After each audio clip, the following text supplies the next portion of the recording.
Hey guys, how are we doing? Welcome back to another video. I hope you guys are well.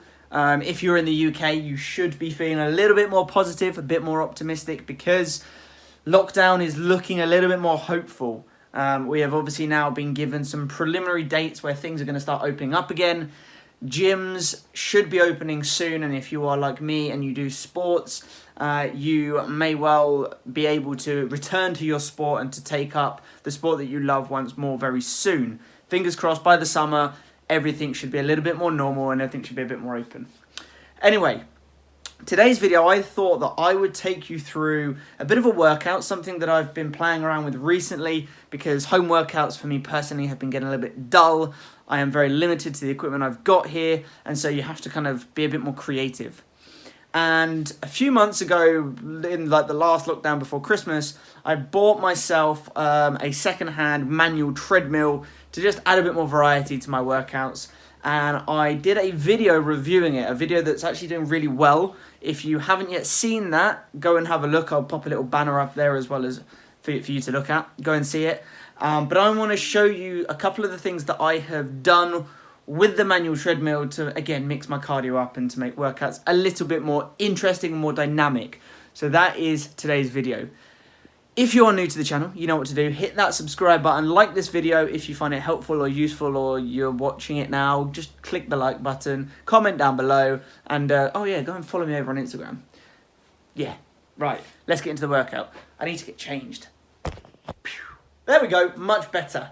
I have now got some trackies on, a sport top. I am ready to get involved in this workout and rock and roll. So, currently, I have popped my treadmill, my manual treadmill, in the corridor of my flat.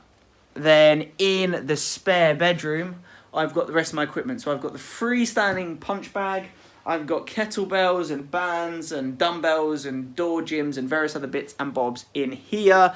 And the setup is all in place and ready for me to do my workout. So, during the intro of this video, I spoke and explained that I was going to be talking about how I have been using my manual treadmill. And that's what I'm going to be doing. So, there are sort of three ways that I have been using and incorporating this within workouts. The first way has been as like an addition to a workout, I suppose. So when normally you would sit in front of the TV in an evening and watch Netflix or a film or your favourite TV programme, I have stuck this in front of the TV and I've just done sort of a 20-minute walk, or I've watched my programme whilst being on this. It's not too strenuous, it's nothing particularly onerous for you to do. It adds to your step count, gets those calories burnt, and it's just quite a nice way of, burning up those calories before you go to bed. It helps you go to sleep. So that's one way. The second way has been sort of as a gentle jog. Now, personally, I prefer jogging outside for longer distances. It's just, for me, it's more enjoyable, get some fresh air in the lungs, gets me out of my flat, so I don't tend to do that as often. And then the third way, which is what I'm going to show you today, is I actually use this for sprints. Because this is on a natural incline, you can see, pretty standard. It's unless you get one of those fancy curved treadmills, the manual ones are going to have that slight incline to it. You get a little bit more calf activation work, and it's set up really nicely for sprints. So what I will do is I will sort of join exercises together. So I'll do sort of a 20-second, 30-second-ish, kind of basically just push myself as hard as I can go, sprint on here, and then I will come into my spare room and I'll either do some rounds on the freestanding punch bag, I'll do some kettlebell swings, I'll do some dynamic movements with my dumbbells, sort of like squats into overhead press, and things like that. Now, this typically is a cardio section, obviously, of a workout. So I will do this, then I'll have a break perhaps, and then I'll do a bit more of like a body weight or weighted session. But yeah, so that's how I've been including it. Super fun. And yeah, that's pretty much what I've been doing. So I'm going to now get into my workout. I'm going to do some cardio first, and then I'm going to have a bit of a break, talk to you guys a little bit about what I've been up to, and then we will get stuck into a bit more of a weights session. So yeah, right, let's get into it.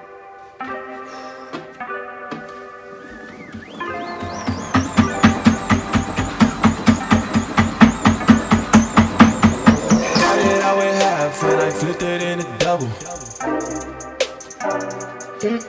Started out with half and I flipped it into double.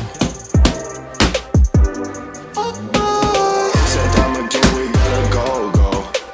Take one, then I dash away from Popo. Yeah. Snakes around my grass, they want my dodo. But I keep a 40, they don't know, no. Got the Henny in the Coco. Smoke on Reggie, that's a no-no. Driving slow-mo in the photo. Bitches ready for them photos. There's a lot of things on my mind, yeah. Stacking money like 365. Cause this shit is real. Cause this shit is real. Cause this shit is real. Oh my. Don't say you get money, boy, you been broke. Digit dash up in my circle, you can roll. Only cash up in my vision and the south. Now I'm smashing on the model cause I bought. Hey, cause this cream, I'ma take the team. We gon' be hot like steam. I just got the dreams, I got what you mean. It's all funny to the feet. I get 50 to my Jeep. Alright, so there we have it. I have done several rounds. Oh, catch my breath on the treadmill. Doing some sprints. Like I say, I'm not timing myself. I'm basically just pushing myself to the point where I don't feel like I've got that much extra gas in the tank. So basically just really trying to flood myself, push it as hard as I can, sprint as fast as possible, most amount of power, and then jump off of it. And then I normally pair it with an exercise. So you would have seen me pairing it with some boxing, some dumbbell work, some overhead stuff, all kinds of different things. I just pair it up with something else just to make the exercises a little bit more dynamic. I don't know, I just feel as though sprints with something else, it just adds a little bit more excitement and pushes me a little bit further. So yeah, so that's basically what I've been doing, and it's really good and it doesn't take very long. It works on explosivity in my legs. It obviously burns me in terms of my cardiovascular, and it is generally just a little bit more fun than wandering on a manual treadmill in your living room or in your hallway. So normally I do about 10 rounds on the treadmill. 10 rounds is pretty good with a bit of a break in between. I don't give myself too long a break because this is obviously short, sharp, intense pieces of exercise. Normally like 30 seconds to a minute just to get my breath back again, and then I'll jump straight back on. The point of this is, like I say, that explosivity. It needs to be really explosive and powerful. Give it your absolute all. I've been doing it bare feet. There's no particular reason other than the fact that, one, I don't really like wearing shoes around my flat. But the other reason, and I found this out during a yoga session the other day, is that it's really important to strengthen your feet, okay? We're so used to having shoes that are really spongy and supportive on our feet, but our feet are full of muscles and bones that all intertwine and ligaments. And when we do a lot of our exercises, be that if you're in the gym and you're squatting or deadlifting, or if you're doing a sport, so for me, jiu-jitsu, a lot of our throws relies on balance and stability through your feet. And if you don't work on the strength of your feet in terms of your ankle stability as well as the actual strength and that of your toes and everything, you end up with weaker feet, and that obviously affects everything because your feet are your bases, right? It's what connects you to the ground. So I've found that I've got a pair of running shoes that are much more natural in their construction. They allow for more foot movement and freedom in your feet, and yeah, doing things like runs on the manual treadmill without any shoes on, it just strengthens my feet up a little bit. So there we go. Right, I am going to do a few more rounds on the treadmill because you've only seen about half of the sprints that I've been doing so far. I've got about another 5 that I want to do, and I'll catch up with you guys in a bit. Okay, let me pop you down. Right, so I've just done about 10 sets of sprints, and I mixed in some punching on the freestanding punch bag. I actually did it without gloves on, gently, just to sort of condition my hands a little bit. Did a little bit of weighted squats and some various exercises like you saw just now. And now I'm allowing my breath to catch back up. And then I'm going to get into an actual workout. I have a tip for those of you that are lacking motivation or who are sort of getting a bit bored of your workouts. I've got a tip. Wait 1 second. Okay, the tip is to get yourself a whiteboard or a chalkboard, blackboard, piece of paper, and record your workout. And I don't mean record it as in, I just did 20 squats. Yay. I don't mean like that. What I mean is pre-plan your workout and then follow it, okay? Because it means that you've got a set goal, a set workout there in front of you. And this obviously works when you actually go into the gym, but especially at the moment we've not got much equipment, you kind of have to be creative and make do with what you've got. So what I tend to do is I'll split it up into sections. I might go like so, do section 1, 2 and 3. Okay, and then for each of my sections I'll put in a number of exercises, and that will be like a working set. So I mean, this just as an example, I might say, right, I'm going to do some press ups, I might do pull ups, I might do, I don't know, overhead press with the dumbbells I've got, and then I might do some dumbbell flies laying on the floor. And depending on the exercises that you've chosen, I might say that each one I'm going to do 15 reps of, for instance. And so what I'll then do is I'll go through and I'll do 15 press ups, 15 pull ups, 15 overhead presses, and then 15 dumbbell flies. That is what I will sort of put myself down for. And then I'll get through it. I may well do that twice, 3 times. My next section, I'll create another selection of exercises and so on and so forth. And each section will be varied enough that I'm not hitting the same body part loads and loads and loads, and therefore fatiguing one body part more so than anywhere else. So that's a lot of pressing stuff. I then might do section 2, might be mostly leg-based stuff. So I might have lunges, squats, burpees, things like that. And then the third one might be more core focused, and you can play around with it. But I found, having sort of done this and having had this set up, and then obviously once I've done my first section, I can tick it off. It just gives me a really clear goal, a clear set of exercises to work through, and it means that I'm focused. Whereas in the past, when I've gone in and I've said, right, I'm going to do some workouts, I do some press-ups, pull-ups, I might do a specific leg-focused day, I get to a point and I'm like, well, I'm working, I'm hot, like I'm breathing heavily, I'm tired now, that'll do. Whereas when you've got your exercises clearly written down before you're fatigued, before you're tired, you know you've got to get through them all. Even if you sort of start to fatigue early, you know what you've got to do and you do it. Or at least I do it anyway. I don't, you might want to give up partway through, but the whole aim is to try and complete the workout. So if you are sort of, lacking motivation, get yourself something like a whiteboard. This only costs like £10 off Amazon. And that can be like your workout whiteboard, and I can assure you it will make your life a lot easier. You can be more creative with it, and it's just generally much better fun. So, right, I am now going to get some hydration in me, like I say. I'm actually going to write down a proper workout on here. I will share it with you, and then we're going to do it. Woo! Okay, so I've written my workout down. Let me go into the other room so I can talk you through it. So, there we go. We have got 3 sets to this workout.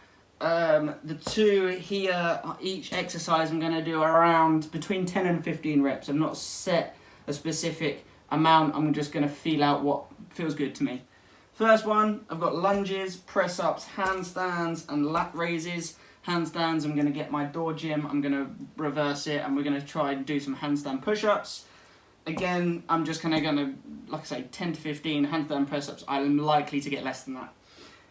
Do that, let's go, we'll do that twice. We'll go for each of these twice, okay? Next one, I've got goblet squats, so hold a dumbbell, kettlebell, squat with it, nice wide stance. Overhead press, that's going to be single-armed. I'm going to load one of the dumbbells up and do some heavier single-armed. Tricep dips, I'm actually going to do that on the floor, so I'll just get the real nice squeeze in the tricep. And then plank crunches, so in a plank, bring my knees up either side. Then the third one, which I'm probably going to do about 2 or 3 times, is to fail. So I'm going to do pull-ups, push-ups and sit-ups to fail, or as close to fail as I can get. So there we go. So you'll see a little bit of a montage, and I'll catch you in a bit.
Alright guys, so that is all 3 sections done. So, I have done each section. I haven't ticked them off, but I've done each one. And yeah, I'm feeling good. I currently have a cool bath or cold bath, ice bath, whatever you want to call it, running. I did a video, my last video actually, was on me trying cold therapy for the first time. Well, I say cold therapy, me trying a cold bath specifically for the first time. I have had hot and cold showers in the past, but fully immersing yourself in cold water, like in a bath, is a little bit different. So yeah, so I've got one of those running. So I'm gonna get in there, I'm gonna do a bit of hot and cold therapy where I have a few minutes in the cold tub, have a warm shower, 3 minutes warm shower, so on. I think for optimal recovery, having like a hot bath and a cold bath is better. You often see athletes going from a hot tub to a cold tub. Obviously I don't have 2 baths. If I did, I'd be able to do it, but I don't, so I'll get in the cold tub, spend a few minutes in there, have a warm shower for a couple of minutes to warm up, and then go back in. And I'm gonna try and do like a few rounds and see how that goes. Right, I need to catch my breath and catch you guys in a bit. Okay guys, I've just got in the cold tub. It is the same temperature it was the last time I did this, which is about 9 degrees. And I must admit, after that first time of doing it, my body has, I think, started to adapt to it a little bit more. So I've literally just got in and the shock is less than it was before. The first time I got in here, I was like, it like took my breath away. Whereas now, I'm in here and it's a lot more comfortable than it was before. So yeah, so I am going to finish the video now. Sorry it's a bit echoey, I am in the bath. I don't think there's any real way of getting over that. But thank you guys for joining me. As I said at the beginning of the video, if you're new, please consider subscribing. If you enjoyed this video, hit the like button, comment down below. Go over and follow me on Instagram. Link will be in the description to this video, along with the links to a few recent videos that I've put out. Again, thank you guys for joining me, and I will see you next time. Peace!